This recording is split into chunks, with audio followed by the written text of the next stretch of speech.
Hi, ഇന്നിവിടെ ഞാൻ വന്നിരിക്കുന്നത് ഇംഗ്ലീഷ് ഒട്ടും അറിയാത്തവർക്ക് വേണ്ടിയിട്ട് അവരെ മുൻപോട്ട് കൊണ്ടുവരാൻ വേണ്ടിയിട്ട് അവരുടെ ഇംഗ്ലീഷിലുള്ള കഴിവ് മെച്ചപ്പെടുത്താൻ വേണ്ടിയിട്ട് ഉള്ള ഒരു പരിശ്രമമാണ്.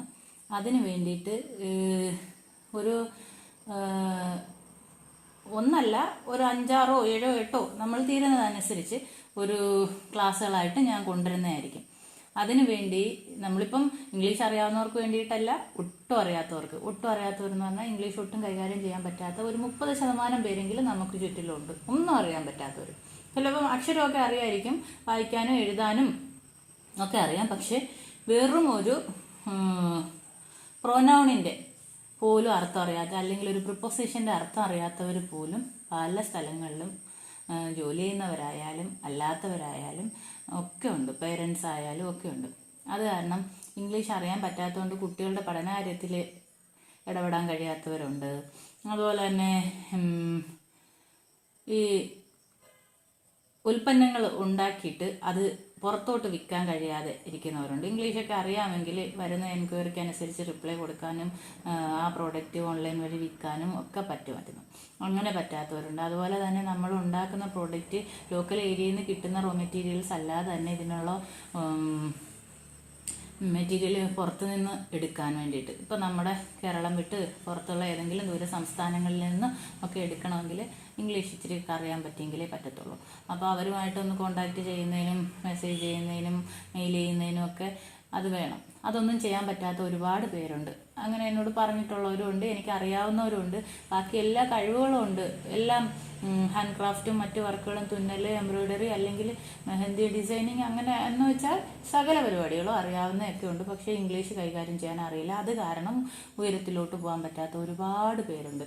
പിന്നെന്ന് പറഞ്ഞാൽ ചെടി ഒക്കെ, ഇപ്പം ഞാൻ തന്നെ ഒരുപാട് ചെടികൾ വിറ്റിട്ടുണ്ട് പുറത്തോട്ടെന്ന് പറഞ്ഞാൽ കേരളത്തിന് പുറത്തോട്ട്, ഇന്ത്യക്കകത്ത്.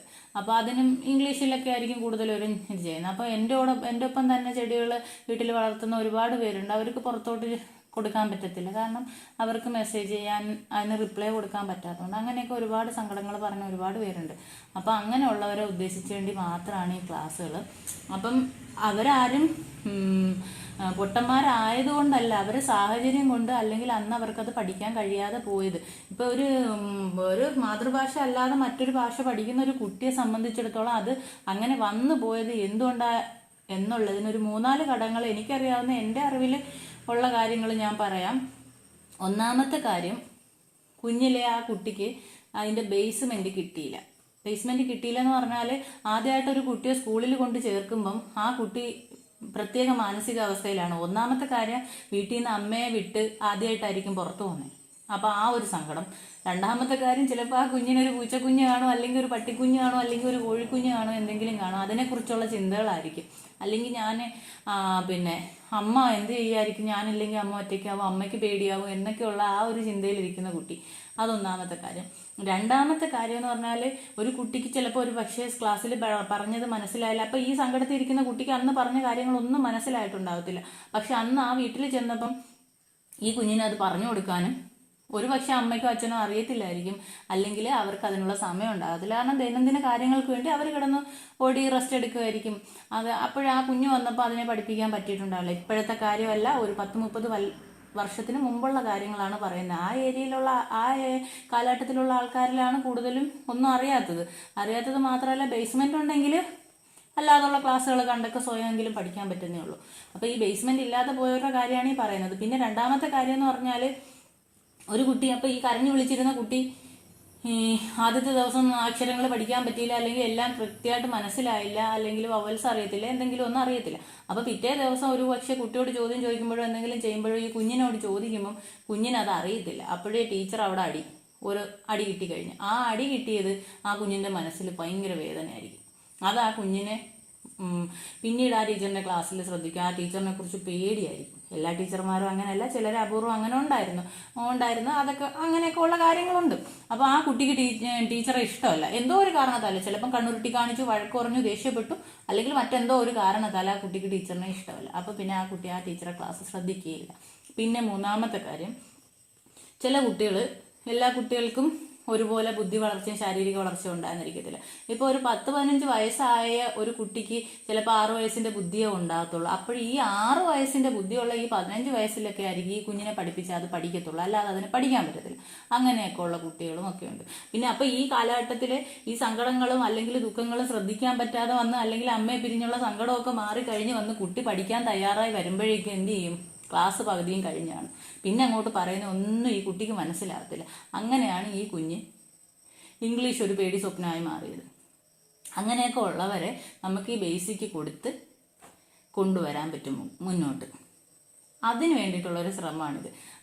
അങ്ങനെ വരുമ്പോൾ ഇനിയിപ്പം ഈ കുറച്ച് പേരുണ്ട്, കുറച്ച് പേരല്ല, ഈ ഒരു 10-30 വയസ്സിന് മുകളിലോട്ടുള്ള ആൾക്കാർ ഇപ്പോഴും എന്തുവാ ബാക്കി എല്ലാ വിഷയത്തിനും ജയിച്ചിട്ടുണ്ടാകും, പക്ഷെ ഇംഗ്ലീഷിന് മാത്രം തോറ്റുപോയി. അത് കാരണം 10ാം ക്ലാസ് തോറ്റുപോയി. അത് കാരണം പിന്നെ മുന്നോട്ട് പഠിക്കാൻ പറ്റിയില്ല, അല്ലെങ്കിൽ സെഷൻ എഴുതിയിട്ടും കിട്ടിയില്ല. എന്തൊക്കെ പറഞ്ഞാലും അവർക്ക് പിന്നെ ഇംഗ്ലീഷ് പേടി, മനസ്സിലാവുന്നില്ല. പിന്നെ 10ാം ക്ലാസ്സൊക്കെ തോറ്റെങ്കിൽ നല്ല നിലയിൽ എത്തി ഒരുപാട് പേരുണ്ട്. പക്ഷെ അവർക്ക് ഇംഗ്ലീഷ് കൈകാര്യം ചെയ്യാൻ കഴിഞ്ഞിരുന്നെങ്കിൽ അവർ ഇതിൽ നല്ല മേഖലയിൽ എത്തുമായിരുന്നു. അങ്ങനെയുള്ള കുറേ പേരുണ്ട്. അവരെയൊക്കെ ഉദ്ദേശിച്ചിട്ടുണ്ടാണ് ഇത്. അവരെ എന്തുമായാലും ഇതൊന്ന് ശ്രമിച്ചു നോക്കുക. ചിലപ്പോഴല്ല പറ്റും, പറ്റാതിരിക്കത്തില്ല. കാരണം ഇങ്ങനെ പഠിപ്പിച്ചാൽ പറ്റും. കാരണം ഞാൻ ഒരുപാട് കുട്ടികളെ അങ്ങനെ നന്നാക്കിയെന്നല്ല, ഇംഗ്ലീഷ് ജയിപ്പിച്ചെടുത്തിട്ടുണ്ട്. കാരണം ഇംഗ്ലീഷ് ഒന്നും അറിയത്തില്ല എന്ന് പറഞ്ഞ് എൻ്റെ അടുത്ത് കൊണ്ടാക്കിയിട്ടുള്ള കുറേ കുട്ടികളുണ്ടായിരുന്നു. ഞാൻ ഡിഗ്രിക്ക് പഠിക്കുന്ന സമയം തൊട്ടേ പഠിപ്പിക്കുമായിരുന്നു.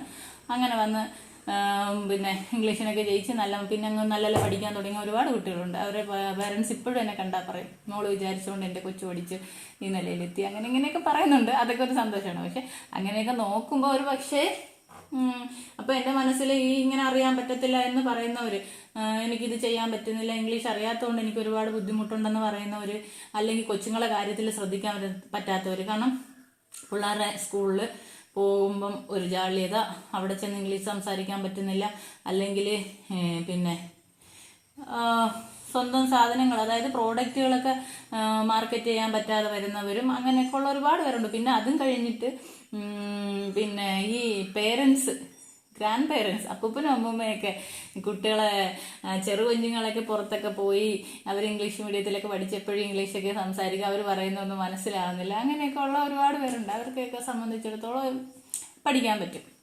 അപ്പോൾ ഇനി ക്ലാസ്സിൻ്റെ കാര്യത്തിലോട്ട് വരാം. അപ്പോൾ ഇങ്ങനെയൊക്കെയുള്ള കാരണങ്ങൾ കൊണ്ടാണ് ഇംഗ്ലീഷ് പഠിക്കാൻ പറ്റാതായി പോയത്. അല്ലാതെ നമ്മളിപ്പോൾ നമ്മുടെ ലാംഗ്വേജ്, മാതൃഭാഷ ആരെങ്കിലും പഠിപ്പിച്ചിട്ടാണോ നമ്മൾ പഠിച്ചത് ഇപ്പോൾ സംസാരിക്കുന്നത്? അല്ല, നമ്മൾ അത് ഈ ഭാഷ സംസാരിക്കുന്നവരുടെ കിടന്നാൽ നമ്മളും അതുപോലെ തന്നെ പറഞ്ഞ് സംസാരിച്ചോളും.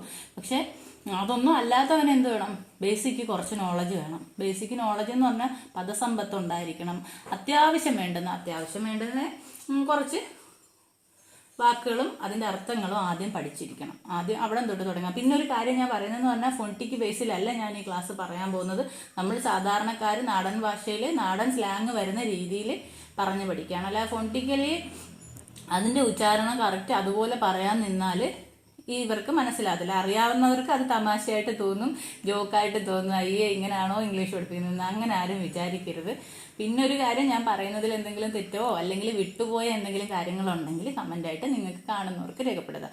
പിന്നെ വേറൊരു കാര്യം, ഇപ്പം തുടങ്ങുമ്പം തന്നെ നൗണ്, പ്രോനൗൺ അങ്ങനെ പറഞ്ഞ് പഠിപ്പിക്കാൻ നിന്നാൽ അവർക്ക് മനസ്സിലാവത്തില്ല, അവരെ കൊണ്ടത് പറ്റത്തില്ല. അപ്പം ആദ്യം ഇതെല്ലാം അർത്ഥസഹിതം പറഞ്ഞ് പഠിപ്പിച്ചതിന് ശേഷം നമ്മൾ ഇതിലേക്ക് കടക്കുമ്പം ആ വാക്കുകൾ, ആ അർത്ഥം അവർക്കറിയാം, അത് അവരുടെ മനസ്സിലുണ്ട്. ആ വാക്കുകൾ ഇന്നതാണെന്ന് പറയുമ്പോൾ അവർക്ക് പെട്ടെന്ന് മനസ്സിലാവും. പിന്നെ ഇതെല്ലാത്തിനും പുറകെ വേറൊരു കാര്യമുണ്ട്.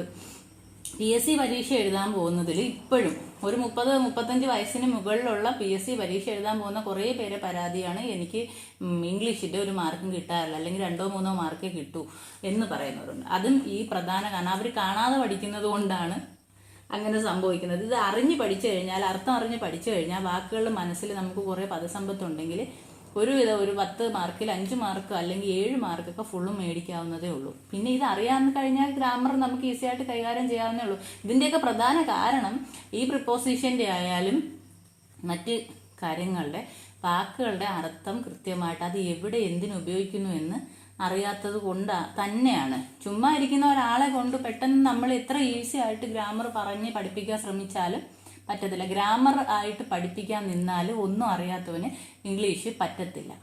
അവർക്ക് വേണ്ടിയിട്ടുള്ള ക്ലാസ്സാണ്. അപ്പം നമുക്ക് തുടങ്ങണം. ഇത് ഒന്നാമത്തെ പാർട്ട്. ഇനി 2, 3 എന്ന് വെച്ച് ക്ലാസ്സുകൾ ഓരോന്നായിട്ട് വരും. നിങ്ങളുടെ എല്ലാവരുടെയും സപ്പോർട്ട് ആവശ്യമുണ്ട്. Okay, by.